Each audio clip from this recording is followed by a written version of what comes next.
That says Steps to Christ and Thoughts from the Mount of Blessing. Yes. That is on benefits of believing. Yeah. Okay. Okay. Okay, we have a few more gifts here. Let's see. I have the last digits as 084. Rachel.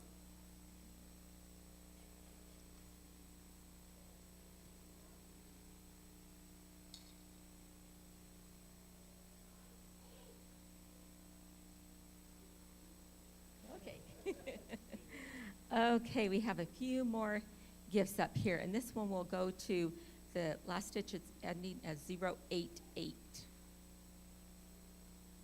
Lee, okay.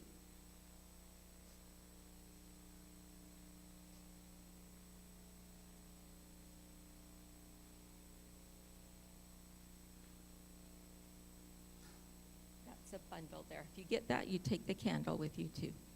Uh-huh. Okay. 2 more gifts here.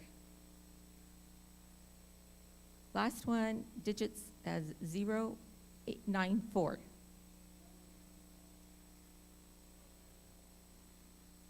Number. Okay. You get choice. See which one's the best route. There's 2 more gifts there. Because they're the same. Okay, 1 more gift here.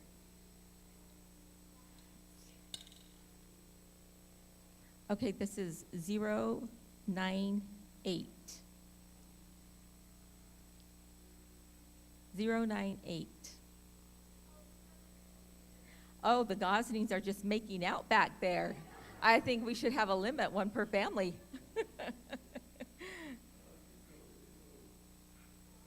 Okay, well, that's it for our gifts tonight. Thank you all for coming out.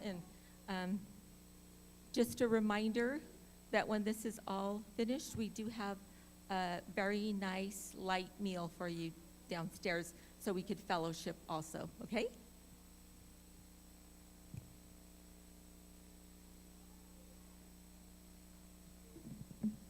Okay, thank you, Sister Pam. So before we do our last seminar, before our closing seminar, we want to give a sincere thank you to Dr. Stephen Hunt for being here with us during this weekend. Your wisdom and your blend of that pastoral heart with the psychological aspect has been a blessing to our church. And you've poured out to us throughout this weekend. You strengthened us. And again, I think we have been extremely blessed by your presence here and by how God has used you. So, church family, let's welcome Dr. Hunt for our final session for this weekend. Dr. Hunt, thank you once again.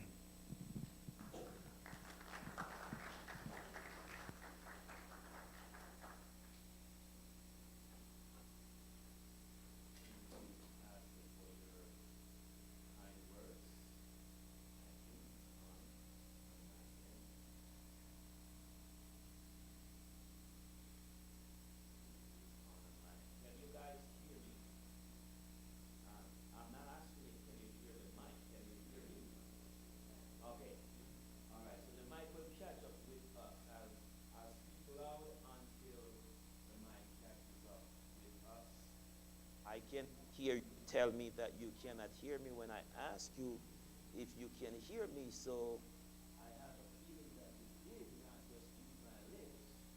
You heard what I said. All right. Like I said, thank you, Pastor, for your introduction and your kind words. It has been a blessing for me also. I'm glad that I came here. At one point I didn't think that I was going to be able to fit it in my schedule, but the Lord has it that I am supposed to be here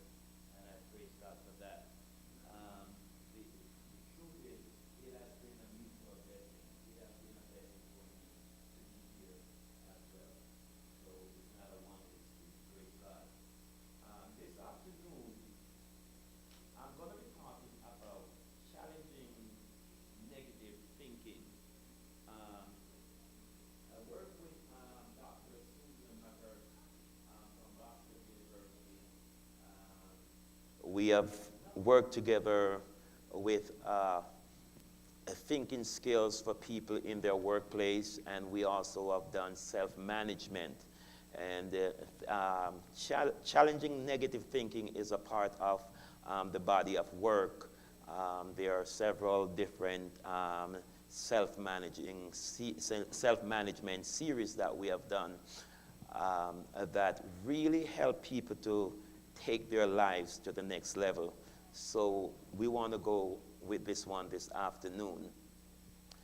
The truth is, when you think about your life, what you think often results in your behavior. And the goal is that we want to strengthen our mental health by building the mind process. If you can think positively and know how to, because we all think negatively sometimes. Negative thinking is something, a lot of people might say, look, I am not a negative person. I'm a positive person, and I don't think negatively. But have you ever been driving to work and you get a flat tire, only a flat tire, just a flat tire, nothing else? But in that moment, your response is, my life is over. It's only a flat tire. It is not the car blew up or anything, just the tire. But my life is over. Or have you ever done something that is not the best choice? Maybe you're typing and you know you're supposed to save your work as you go along, but for some reason you just didn't feel, your brain is saying to you, save it, but you just say, I'll save it at the next paragraph. I don't want to save it right now. And something happened, and the work just disappeared. And you go, I'm the worst. It's just the work. It's just some typing. You have done great things that day. You took the dog for a walk. You get the children dressed and you pack their lunch and they are off to school. And you even said hi to the neighbor, and maybe you even gave the guy at the corner $1. But now you're doing something and something not going well, and you go, I'm the worst. That's negative thought. Now, many of us get over that very easily, and we just recalibrate and we get on with our lives. And we quickly understand, as soon as you walk to the refrigerator and you get a cool drink and you're all right, life is pretty good. No longer you feel like you're the worst. You're okay. You get the tire repair and work is going well, and you're all right. And you're not, your life is not over anymore until next week when something else happens and your life is over again. But then there are others who get to that place where everything becomes a negative pattern. You cannot see anything good that's happening in your life. And this afternoon, that's where I want to focus on mostly.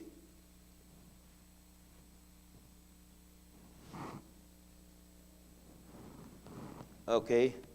Anybody know the word? Okay. That's it. Thank you. Okay. So this afternoon, I'm going to go over how we can change our thought process, and we're going to do a few exercises so that is going to help us. So we're going to be able to identify unhelpful thinking patterns. We're going to evaluate and reframe negative thoughts into positive ones. And then we're going to apply tools for mental clarity and resilience. And we're going to cultivate a healthier self-dialogue and learning how to sustain positive thinking habits. So that's what we're going to try to cover this afternoon. And like I said, we're going to have some activity. What are negative thinking? When you hear of negative thinking, let's have a conversation. What comes to your mind? What's negative thinking? Anybody? It's not a trick question. Putting yourself down, okay? Say that again. I like that. Assuming the worst gonna happen. Anybody else?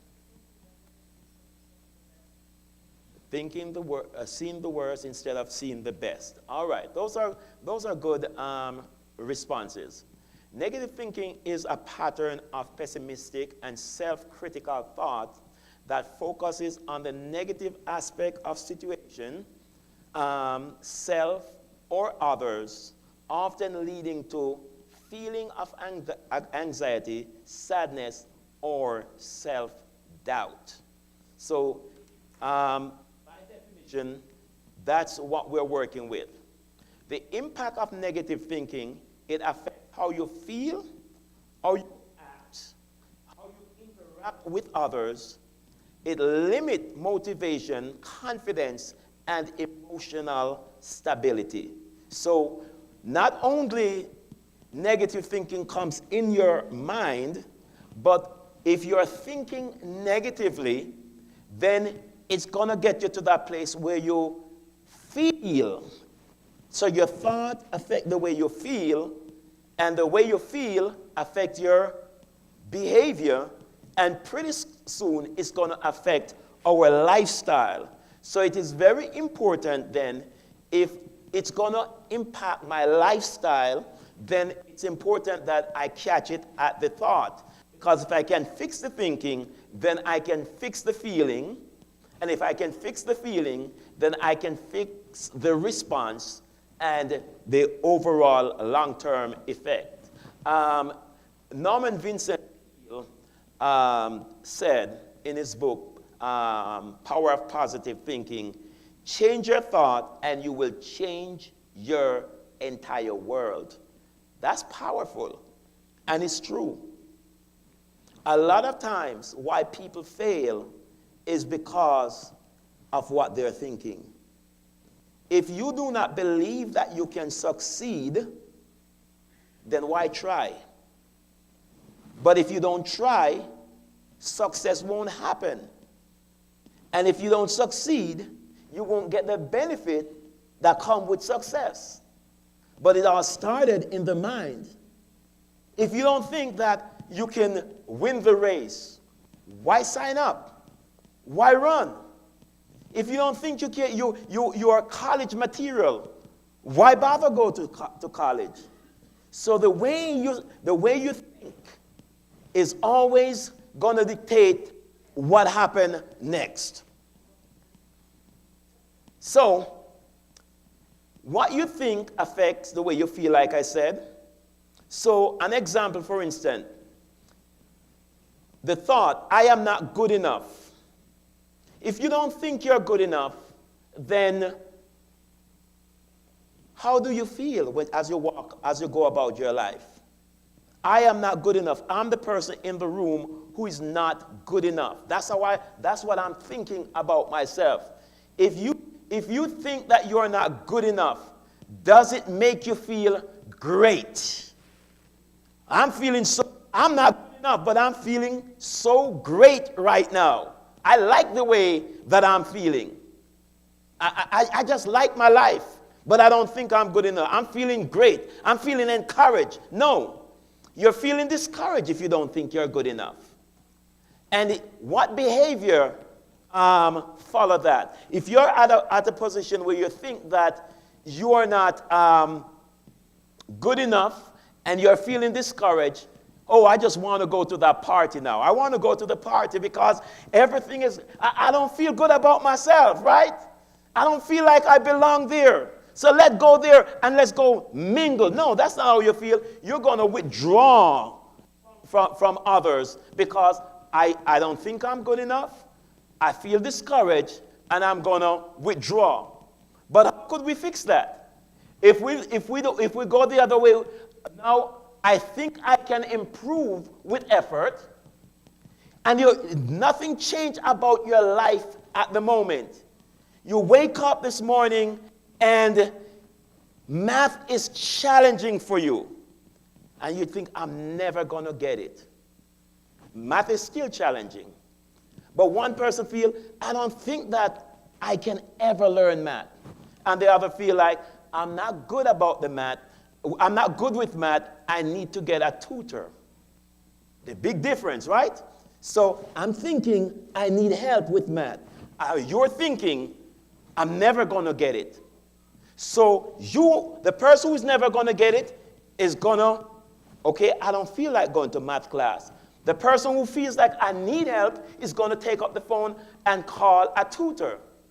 And the person who calls the tutor is going to get the help that they need. But the person who did not call because you're not good enough, you're not going to take any action. So the moment you feel hopeful, I feel like I need a tutor, I'm feeling hopeful about this. I feel like I can get over the hill if somebody helps me. So the next thing about it is, we want to look at some common thinking traps that we find ourselves in. Common thinking traps. And I want to say this to us. Nothing means anything. Nothing means anything. What are you talking about? Gotta mean something. I walk in the room and I'm staring at you. What am I doing? I'm staring at you. Why am I staring at you?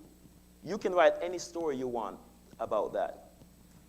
I'm staring at you. Man, he don't like my jacket. He has a problem with me.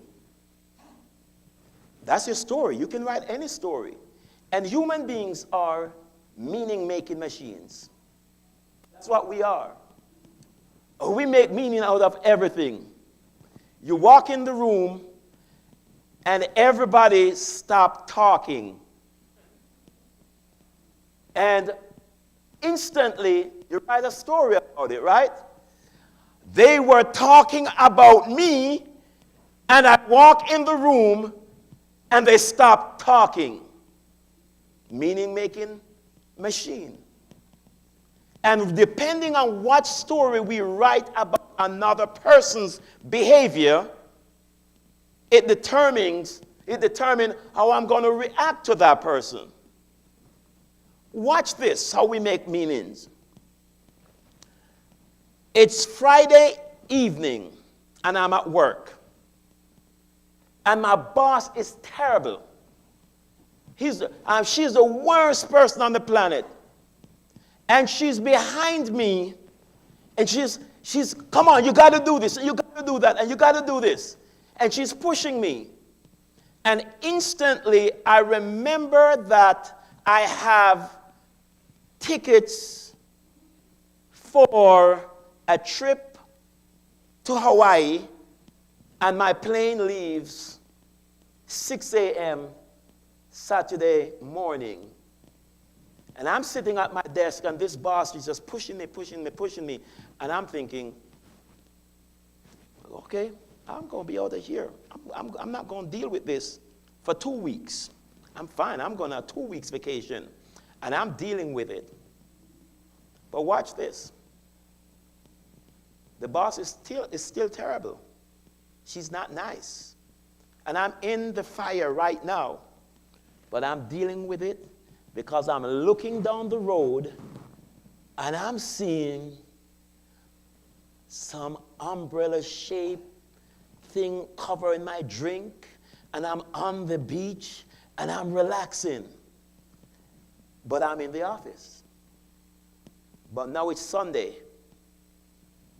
afternoon, and I'm on the beach, and the breeze is blowing, and music is playing, and everything around me is glorious, and I'm stressed.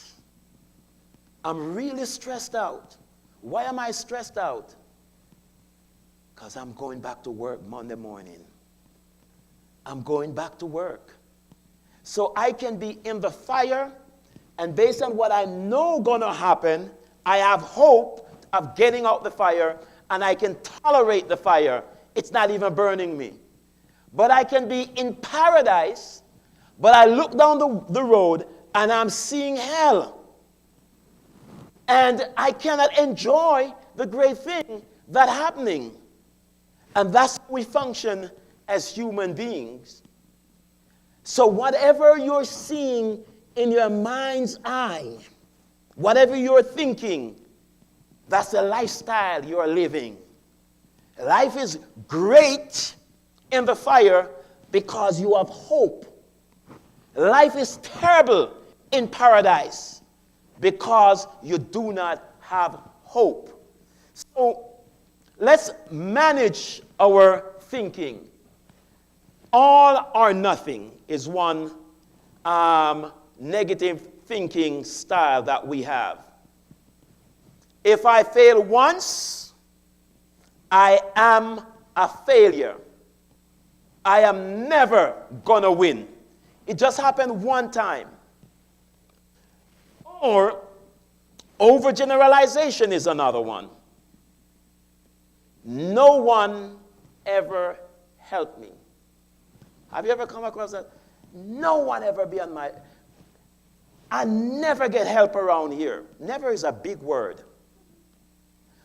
You always do this to me. You always pick on me. Always is another big word. And the truth is, often when we overgeneralize, it's not true. The world is not against you.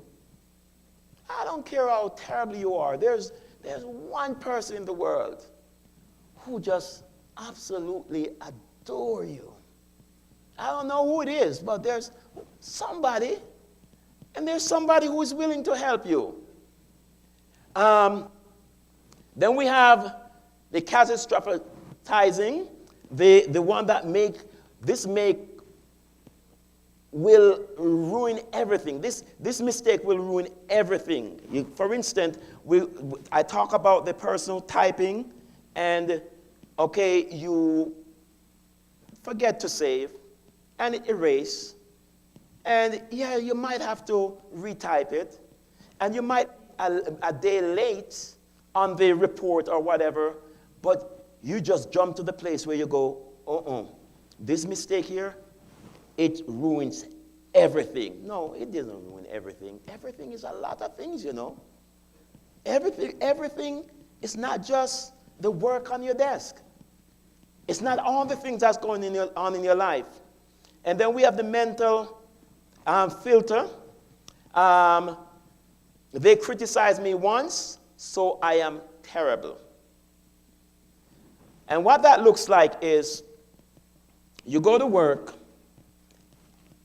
or you go to school, or you come to church, and somebody say to you, I don't like your tie.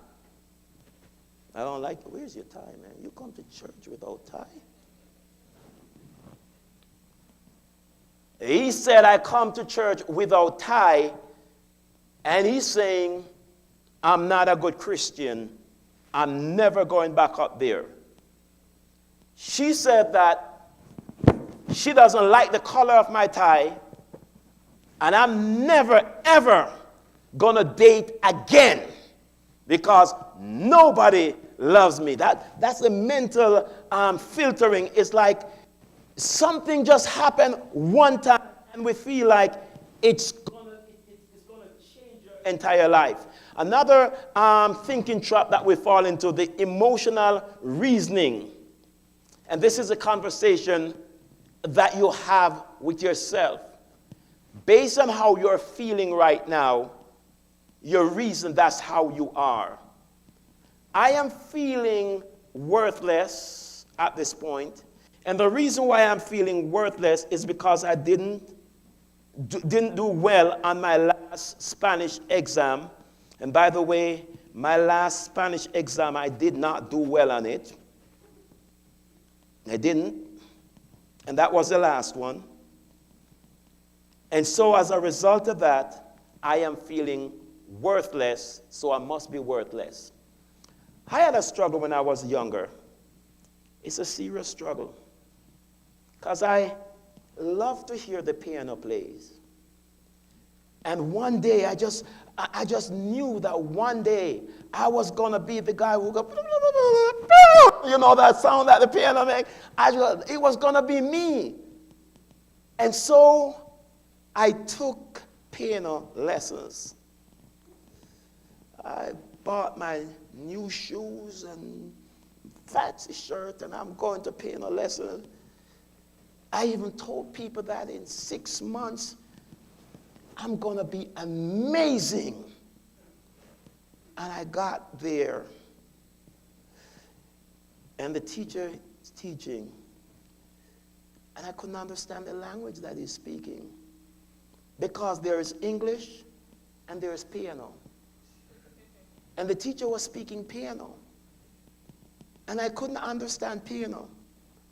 And I watched his demeanor kind of pull back, like he didn't say it with his words, but I made a story of his demeanor.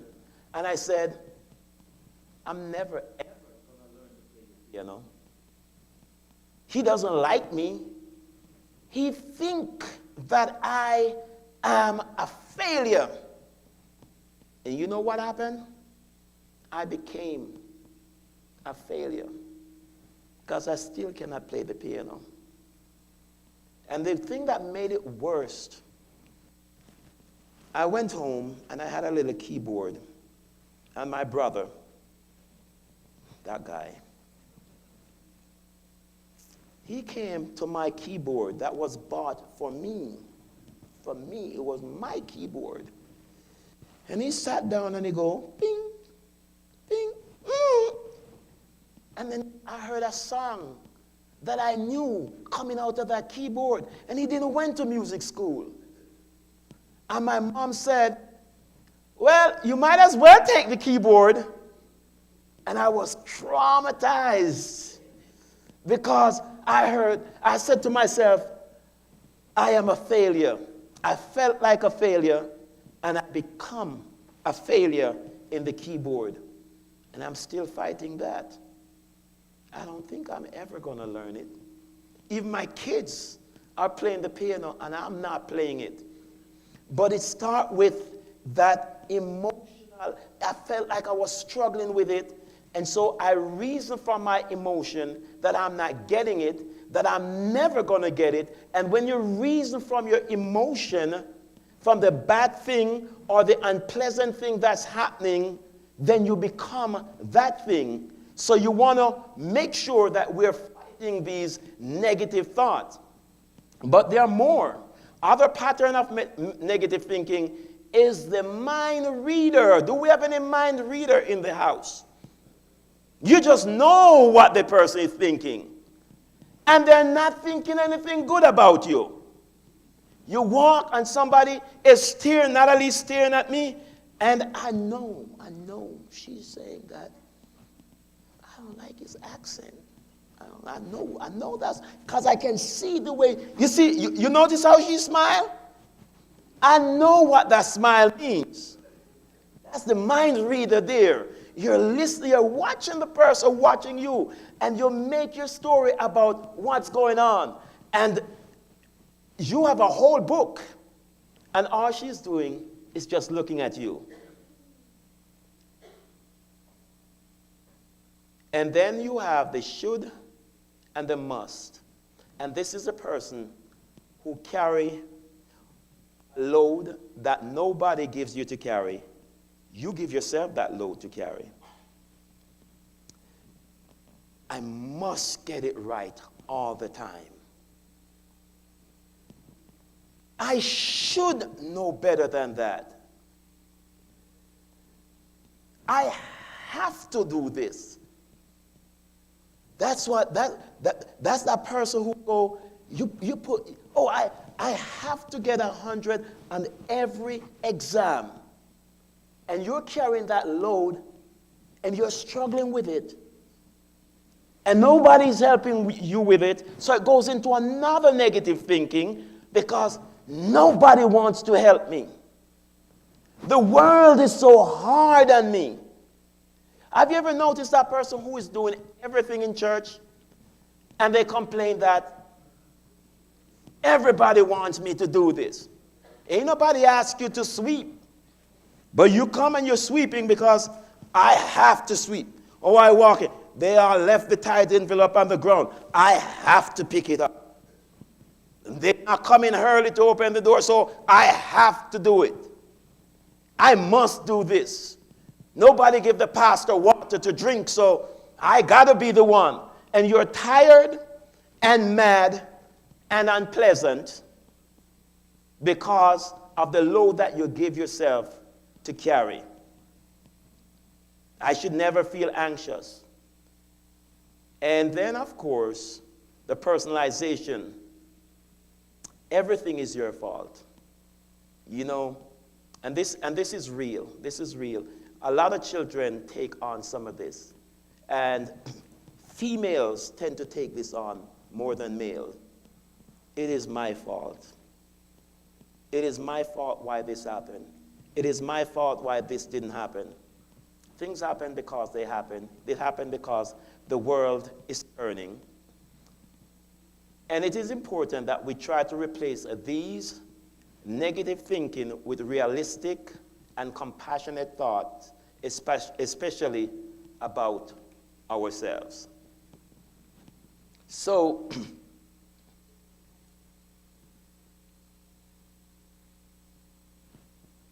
okay. I want to make sure that you guys are seeing what I'm seeing, okay? Is that okay if I do that? Make sure that you see what I'm seeing? All right, good. All right, so let's look at the cycle of negative thinking. The cycle of negative thinking. It starts with a trigger, and the trigger comes with a thought, and then we have an emotion, then we have a behavior, and then we have a consequence, and then we have the reinforcement of the thought. So what does that look like? I walk in the room again, or let's do this. I call Fred 3 times this week, and he didn't call me back. That's my trigger.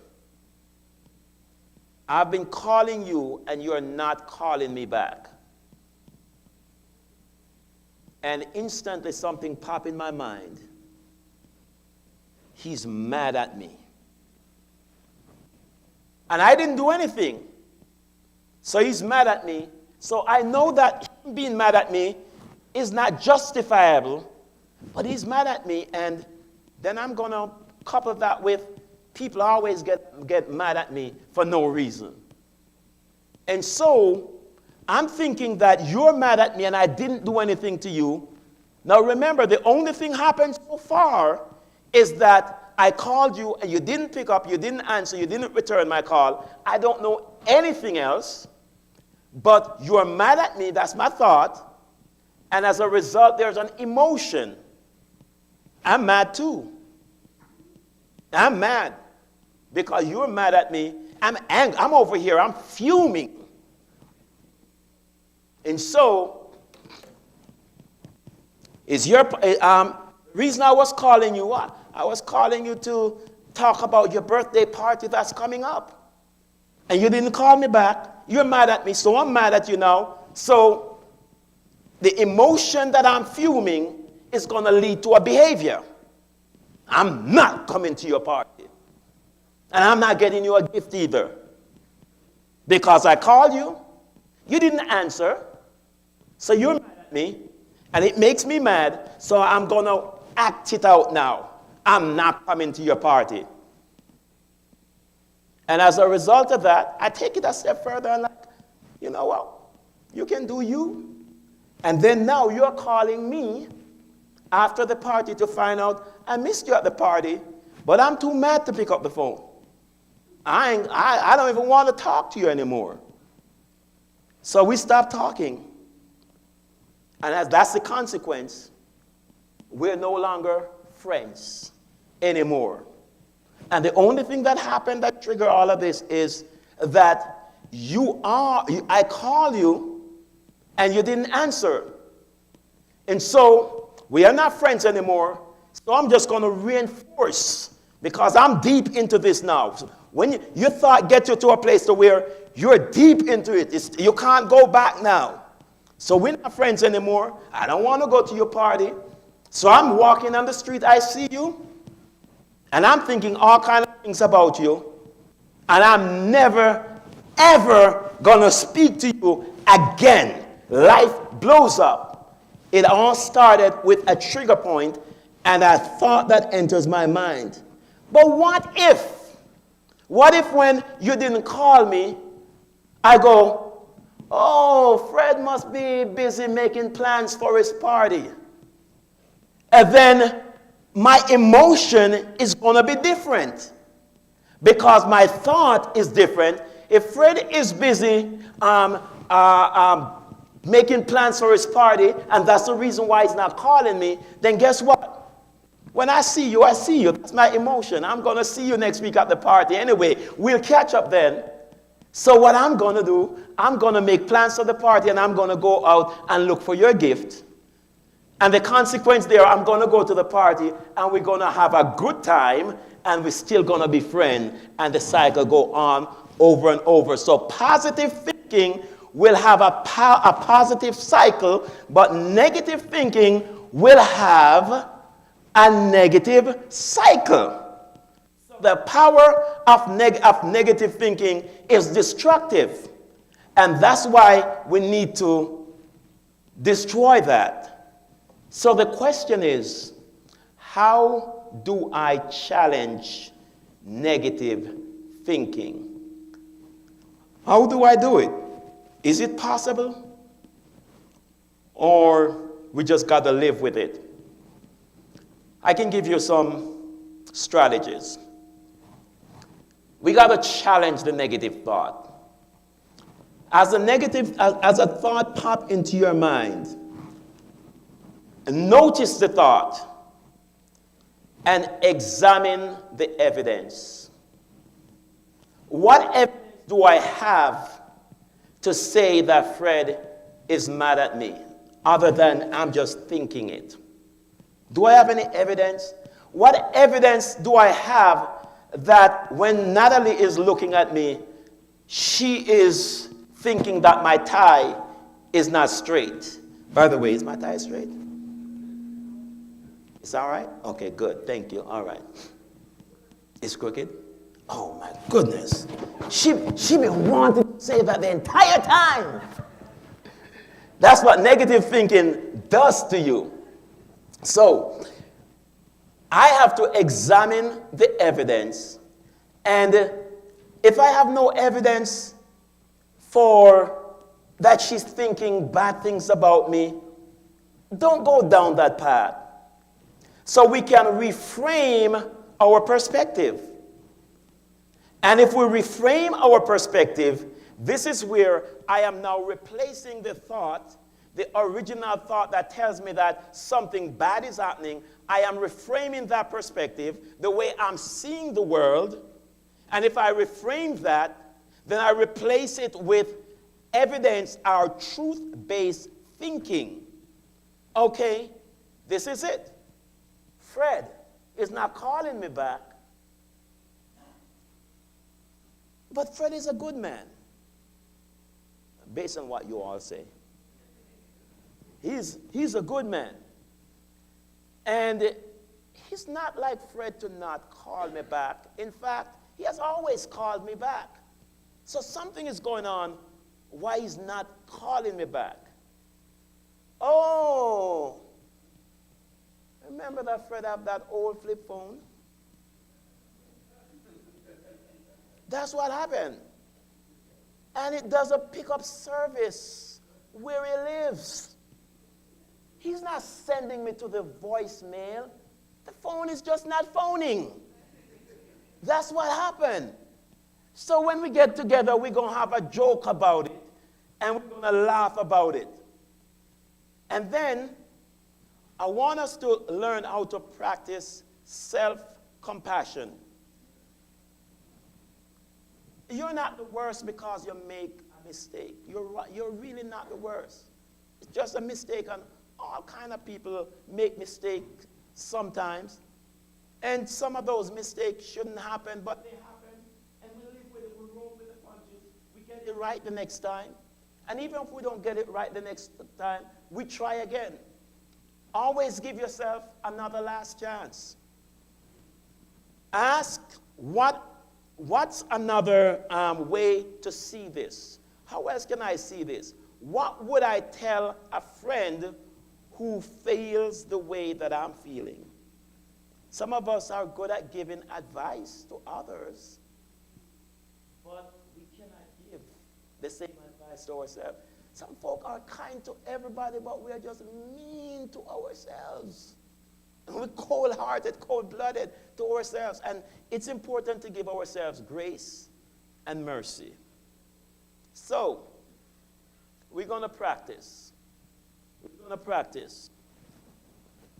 I'm going to give us a chance, and you will get a chance to. Somebody help me give these out, or take one and pass it out. And what we do,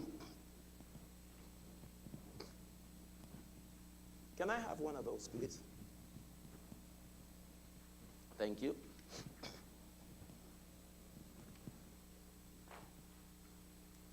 How do we transform our thinking?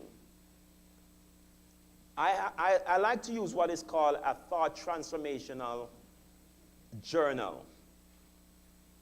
And what that does, we identify negative thinking, negative thought, and then we look at emotion that comes with that, and then we look at the outcome. So I want us to think of a negative thinking that you can think about. Maybe one that you struggle with. And write it down in column 1 under the negative thought.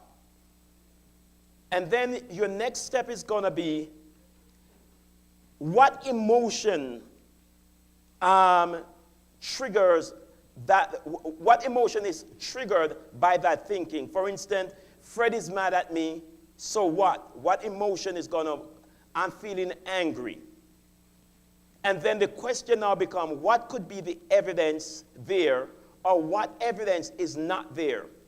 And then reframing your perspective, this is where we're going to go, hey, what can I do to change this thinking pattern? And on the last column, I want us to look at a prayer or affirmation, not necessarily a prayer, but what can I say to myself, or who can I talk to encourage me to make it better today? Is that clear? So you have 5 minutes to work on that, and then we're going to have some discussion around that. And it could be a negative thinking that you have where you go, I know I have this negative thinking, however, I don't know what to do with it. So what I'm going to do, I'm just going to throw out the negative thinking and see if we can work through it together. We can do that as well.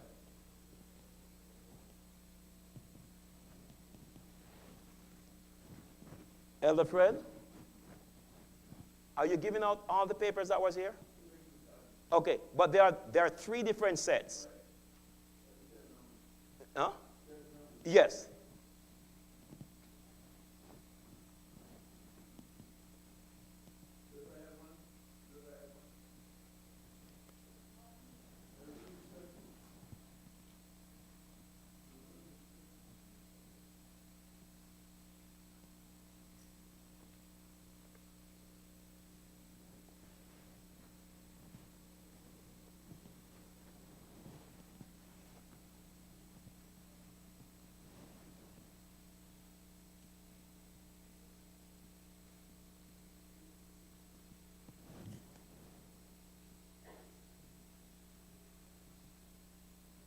Anybody have any question?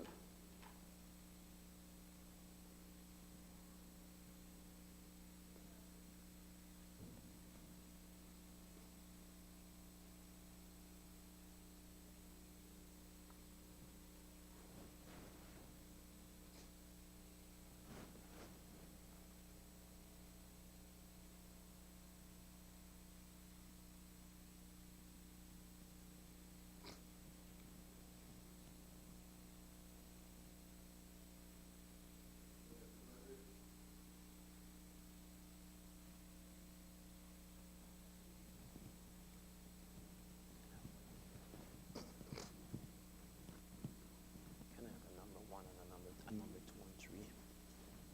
Okay.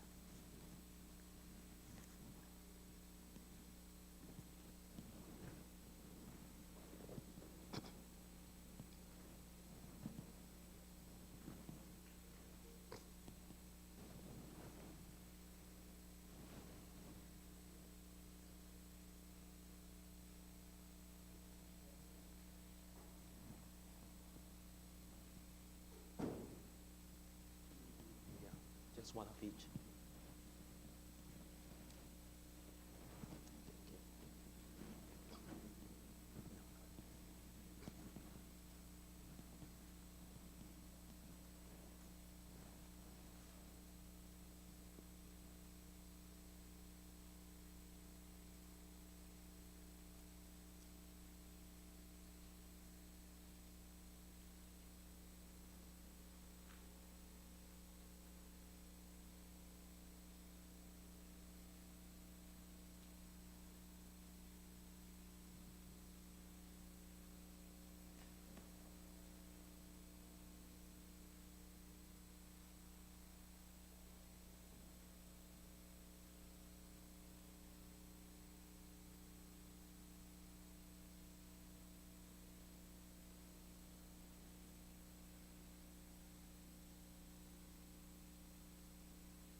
Okay, we're going to go for another 2 minutes with that, and then I'm going to take some feedback from the audience.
All right, I notice everybody is sitting, well, most of us is sitting backward now, so most of us are finished.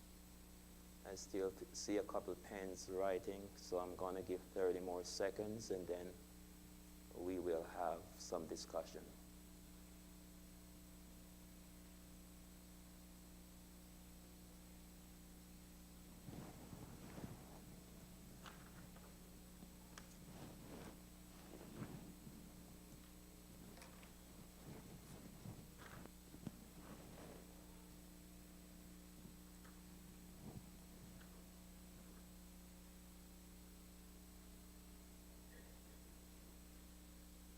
All right, so Romans 12 verse 1 tells us that we are being transformed by the renewing of our minds. And as I have been saying, things begin in our mind, and that's where the devil captures us. If he captures the mind, he has us. So, negative thoughts, we have to manage. And this exercise, I want us to be able to identify our negative thought, journal it, when I think like this is how it makes me feel. But what evidence do I have for the negative thought that I'm having? Is it really real? Or is it something that is manufactured in my own mind? And then how could I reframe this? Reframing the perspective. I'm not a loser, but I'm telling myself that I'm a loser. And it makes me anxious. However, there's no evidence in my life that says I'm a loser. Yes, I failed this exam, but the other 8 exams, I passed them. Yeah, there were a couple times I made a few B minuses, but that's not bad. Given where I'm coming from, I'm advancing. So we're examining the evidence, and the evidence is saying it's not matching my thought. So now, if the evidence is not matching my thought, then I know that I have to get this thought out of my head. So how can I do it? I can reframe my perspective on this. And when I reframe my perspective, I need to try harder next time. What do I need help? How do I get to trying harder? What mindset do I need to have? You know, I can do all things through Christ who strengthens me. Or I have a good support system. I should use it more. Okay? So anybody want to share something that you have written down? Anybody? Yes, let's start with my brother at the back, but I cannot see with my glasses off. Yes.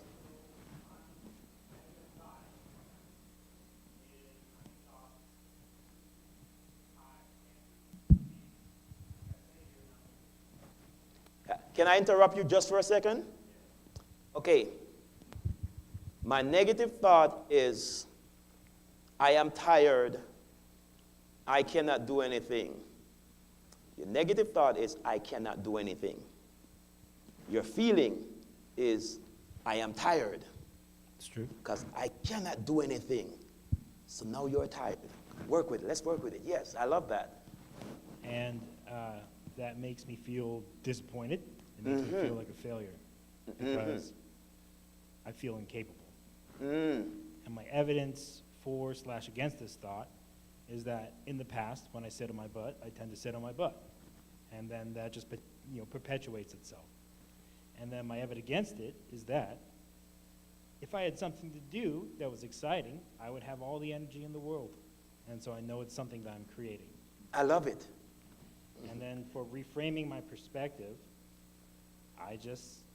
the perspective I should have, the real perspective is, I have the power, I can do it. And my prayer affirmation is one that I use quite a lot, and it's a very simple one. It's, let there be light. And when God spoke those words, he spoke light into the universe. And because I'm a follower and a believer in Christ and our Lord, I believe that I can draw upon some of that power and say, let there be light, and let God's light shine from within me. And he can give me the power to do whatever I need to do. And I found that when I can draw upon that, I can do whatever I need to do. And the feeling of being tired may stay or may vanish, but I can certainly do whatever it is I need to do. All right, all right. I love it, I love it. So you notice that, okay, I'm here, I'm tired. It makes me feel like I'm a failure. It makes me feel like, oh man, I'm never going to get anything done. And I'm looking and I'm seeing evidences there that it doesn't have to always be like that. And I love your affirmation because I know that I'm not alone. That's what they are saying. It's like, even though I am where I'm at right now, I know that there's a source more powerful than me that can pull me through this. I don't have to do it all by myself.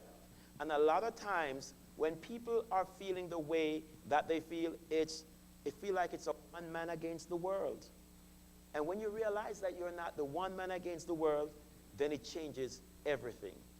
It won't magically fix things, but it gives you the momentum that you need to move forward. Anybody else? Do I have another brave person? Yes, Doc. Well, I had two of the negative thoughts. I'm so bad at sports, I could never do that. And my emotion for that one is it caused a lot of anxiety and depression. And the other one was I'm just so shameful. And then the emotion was that my poor self-worth. Mm-hmm. And my evidence for and against was I got excellent grades in school, in high school. And it just, it helped boosted my self-worth. And then reframing my perspective is I like to play every day. My belief is that we need to get out and just play in some way every day. Mm-hmm. Mm-hmm. It takes away the depression and negative thoughts. And then my affirmation was I can do anything. I'm a good person. I love that. I love the way you personalize that. I am a good person. I am. Yeah, powerful, powerful. And you look at it and you go, okay, I am not good at sports, and that's okay, right? I cannot play the piano, and that's okay. Well, my thing too was that I had 4 older brothers that were all stayed in basketball, Uh-huh. and I was the baby in the family. And I wasn't, I'd go to all their games Uh-huh. and everything, but I ended up, having their coaches for teachers in high school, and, we got along really good, although I never did turn out. But I love the evidence that you brought about, because I cannot play sports and I'm a failure. It does not change the fact that you cannot change sport. You cannot play sports. It doesn't change the fact, and that's okay. But you're not a failure, right? And that's where the good grades come in, because there's more choices on the menu that I can choose from. In my case, I was the editor of our high school newspaper, Mm-hmm. and it was so fun, writing the editorials every month. I think it was once a month, and it was the old-fashioned where you had layout, Mm-hmm. and you laid everything out. And, I excelled in that where, my brothers, were great in their sports and everything.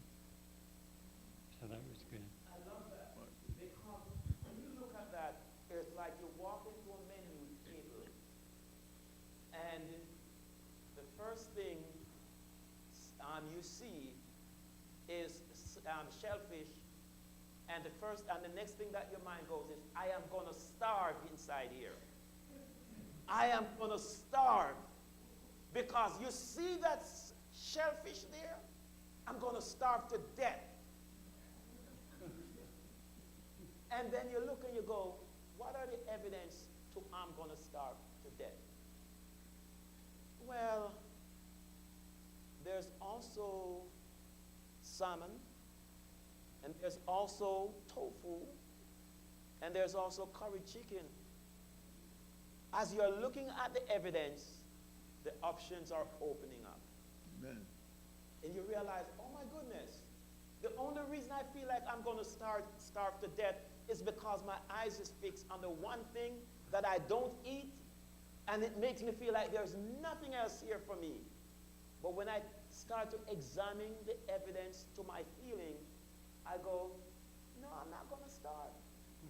I'm going to get me some of that lettuce and cucumber, and I'm going to put some chicken in it if I eat chicken, or some fish in it, or some tofu, and I'm even going to sprinkle some dressing on it.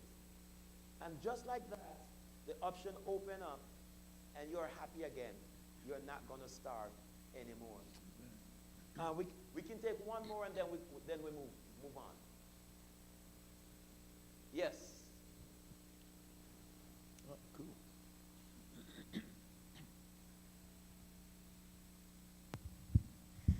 My negative thought is I feel stressed because whenever I say that, it just makes me feel even more stressed. And the emotion it triggers is it makes me feel stressed, and it also makes me feel dizzy. And what I have against that thought is that I can get over my stress because I have done it before. And then how I reframe my perspective is that I can calm down. And my prayer or affirmation is, Jesus, help me calm down. All right, thank you.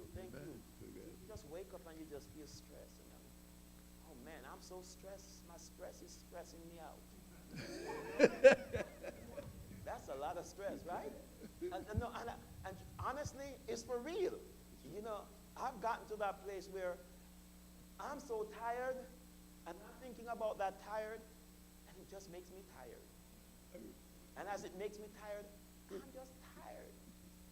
I'm feeling tired. And so you examine the evidence, and you realize that, okay, you're feeling tired, but maybe there's rest for the weary, you know? And sometimes you just step back from it all. You know, I've gotten up in the morning where I'm like tired, and I just slept 9 hours, and I'm like, I am tired. And I feel like I'm not rested. When I examine the evidence, it's like, I rested 9 hours. So why am I feeling this tired? And then I realize that it's not even that I'm tired. I'm anxious about the deadline that I need to meet. And it's making me feel tired. And I step back and I go, okay, all right. I remember when I was writing my dissertation, I would find everything to do except write, because I didn't want to write. And I remember Adrian was at our house once, and I've been talking about I'm going to write, and she goes, Stephen, you look like you're doing everything except writing. Are you looking for excuses not to write? And I'm like, yeah, I am. But each time, and then when I pull back, I go, you don't have to write the entire dissertation today. Start with a word. And when I started with a word, another word came, turned into a sentence, paragraph, chapters, dissertation. Publish it. That's how it happens. All right. I'm going to go through the next couple of slides, and we got 2 other activities that time permit we're going to do. We might get to one, we might not get to both of them. And if I can find where I put that thing, yes. No, I'm talking about this that I put right here. So, emotional resilience and mindset. Somebody said mindset is everything. And that's true. If you can get the mindset right, then it gives you resilience, emotional resilience.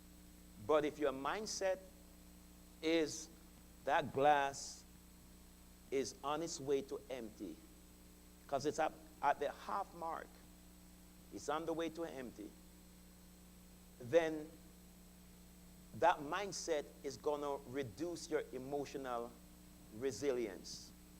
And again, that starts, and give out number 2 for me, that starts with that negative thinking.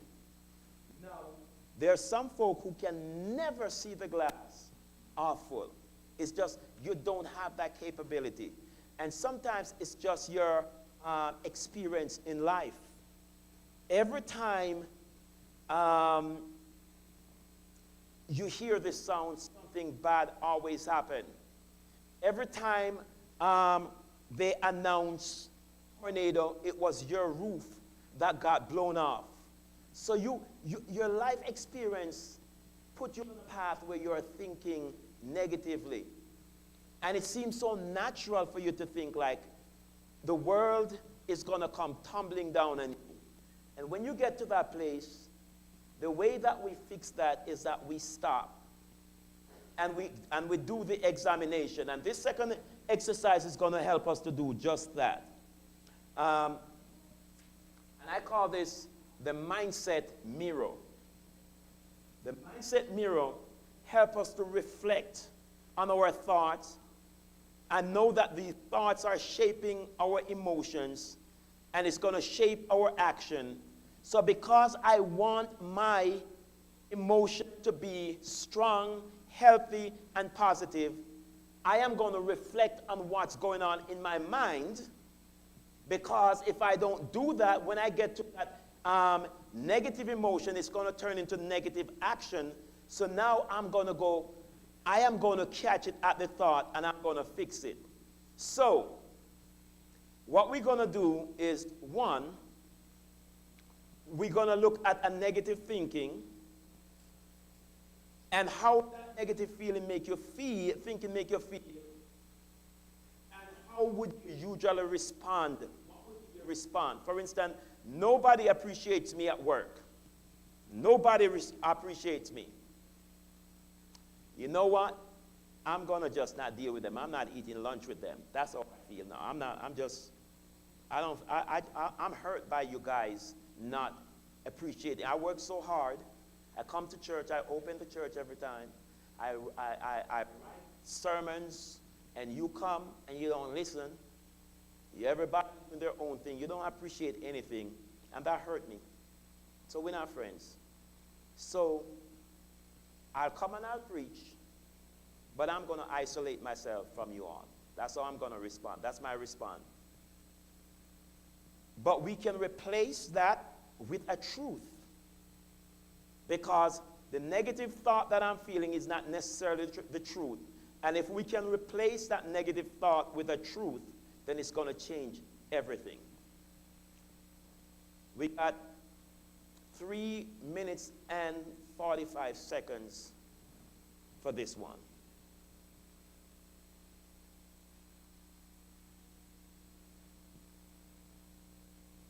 Proverbs 23:7 says,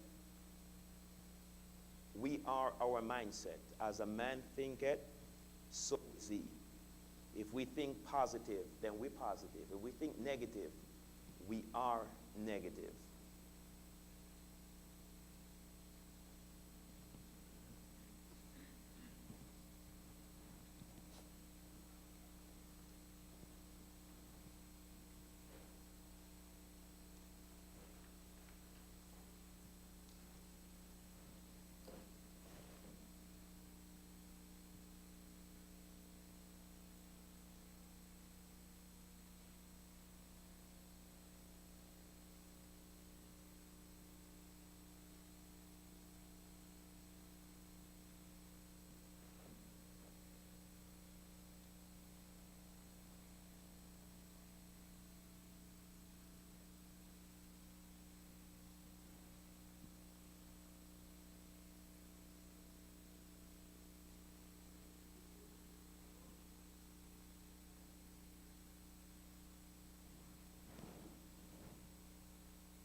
Time flies. We have 45 seconds.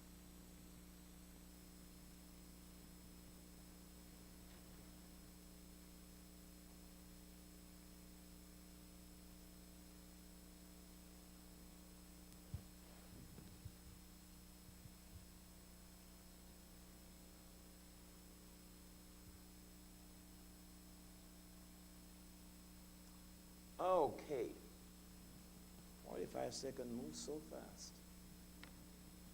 Anybody want to share anything on this one? Yes.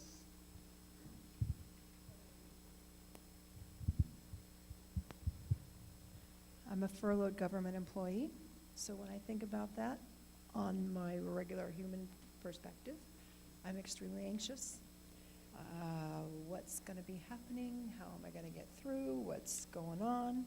I just don't know how things are going to work out.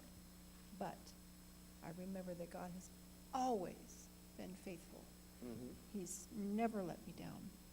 And I just rely on him, and he's providing incredible things my way. So I have to think about that and not the human perspective. What's going to happen? How long am I going to be furloughed? I don't know, but God will sustain. That is powerful. Because what you just said, I want us to catch how powerful this is. There are more than one perspective to view it from. That's what she just said. I know that there's my perspective as a human being. And when I think about it, it makes me anxious. But I also have a truth that God has never let me down. She's saying it's always worked out. And I got to go on my wife for this one. And Sister King, you did a good job raising her. You really did a good job. You have to, Doc.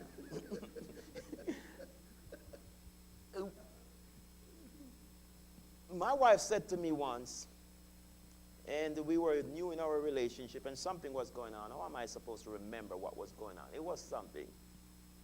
And she said, it always worked out. And I'm like, this one ain't going to work out. And she said, it always worked out. I'm like, but this one won't.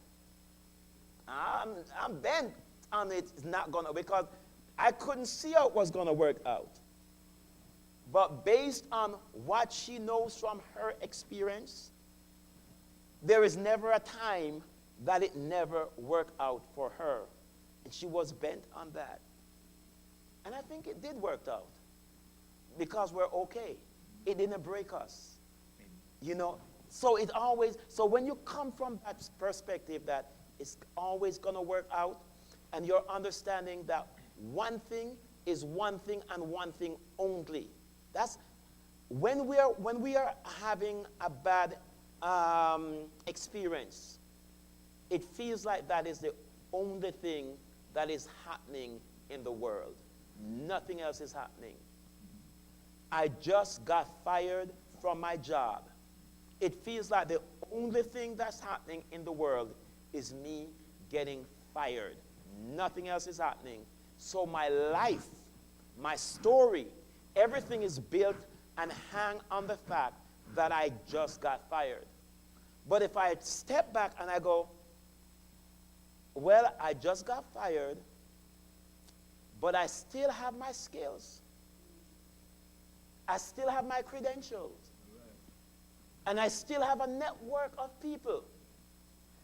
Then you're realizing that my positive truth is more than the negative truth that's happening. So I can choose now to build on the 3 positive truths, and I can add a 4th one to it and go, really, the job that I just got fired from, it happened because of my network, my credential, and my skills.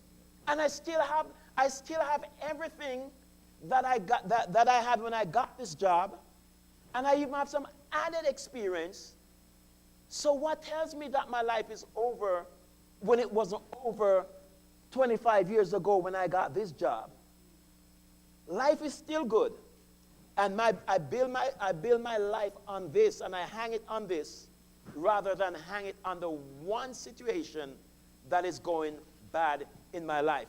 And I want to show you this slide, and then we're going to wrap it up. But I want us to understand this. What we focus on, will expand. Do you get that? If I'm fixed on something, it's going to take root and it's going to grow into my life and it's going to be a big tree. It's going to become my experience. How do we, what are the strategies to strengthen positive thinking? One strategy is practice daily gratitude. Practice daily gratitude. Because one thing I learned about gratitude is it highlights the good that's happening. Gratitude highlights the positive. Oh, I'm so thankful for something positive is coming right there, right? My friends. Oh, I am thankful for my health. Every time you express gratitude, it fills your life with positive. Use affirmations, positive affirmations. Affirmation tells you that something good is happening. Surround yourself with people who will support you. You know, don't surround yourself with people who are just too happy to say, oh, yep, I remember when that happened to me. It ended bad. Girl, you are going for a heartbreak. Oh, I know. When he wasn't taking my calls, I knew what happened. Surround yourself with positive people who will say, based on my experience, it will all work out. And they'll keep that going, and it helps you limit negative input. What am I talking about? Mrs. White tells us to guard the avenues of our minds. What we put in our minds will affect us. It will either help us to think negatively or positively.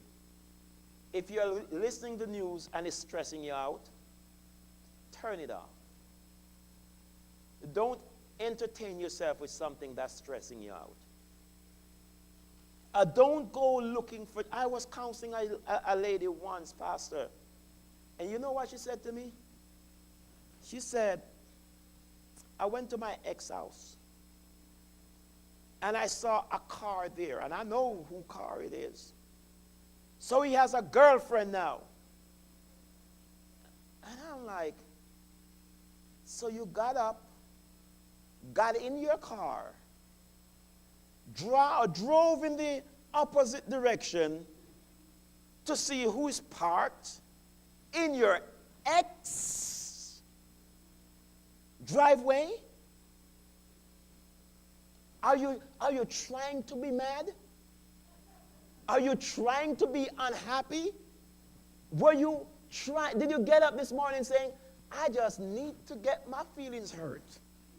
Is that what? Because if that's what you were trying, you accomplish it. So we got to guard the avenue of our minds. If you know that you are not ready for the answer, don't ask the question. And sometimes ask the question and somebody's trying to protect you by not answering you, and you demand that they answer you. And then they gave in and they answer you. And you get your little feelings hurt. And now the world is against you. But we can protect that and say, look, I determine what I hear, I determine what I see, and I'm not going to put myself in a situation that's going to hurt me. And lastly, I want to encourage us to celebrate progress. Not perfection, progress. We're not perfect, and we might never get it perfect, but am I growing? Am I making progress? Is it better than it was yesterday? Oh yeah, I know that I got fired after 3 months, but maybe there's something there to celebrate. Because 6 months ago, nobody could even get me to fill out an application. I couldn't even pass a drug test 6 months ago. Oh, but I passed it. I got the interview, and I started the job, and I got terminated after 3 months, but I'm going to celebrate this 3 months worth of progress, and then I'm going to shoot for 4 or 6 months the next time, and I'm going to keep the progress going. A lot of times, we believe that the only way we have something to celebrate is if we get all the balls in the hoop. If you get one ball in the hoop, celebrate that. It's progress. And there might never be a time when you get 100 ball in the hoop. But the 60 that you're at right now, remember there was a time you could only get one. In fact, there was a time when you couldn't get any. Keep celebrating that progress and surround yourself with people who are going to celebrate you. And people that you know that are struggling, celebrate them. Celebrate their progress. See their progress. Don't go, how come you didn't get the other 40 right? Don't worry about the 40 that I didn't get right. Can you just celebrate the 60 that I know in somebody's world 60 is an F. I know that. But in my world, this is great progress, and I'm moving forward. And the last thing I want to say to us this evening, the Bible tells us, finally, whatsoever things are true, whatsoever things are noble, whatsoever things are just, whatsoever things are pure, whatsoever things are lovely, whatsoever things are of good report, if there be any virtue, and if there be anything not praiseworthy, meditate on these things.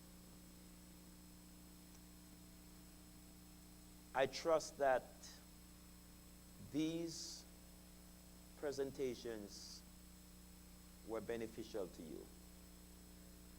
And I trust that as a church, Ogden, we will not just stop it here, but we will keep the conversation going and going, because we are changing lives. And the truth is, this weekend, whether we know it or not, is the biggest difference maker in somebody's life. Let us pray. Righteous Father, I did what you commanded. I did my best. But I know that my best is not sufficient. But in your hands, you can take this and accomplish what you want for your people. So we commend this series into your hands. The lives that spent their time here with us this weekend, I pray for every single person, every single household. You know the different situations. You know what all of us are dealing with. But you are sufficient. You're able to finish what you have started. This is a good work, Lord. And we know that you're able to complete it. So I surrender it to you now, dear Father. I surrender your people into your hands. Do with them what will glorify you. It's in your name we pray. Amen. God bless you.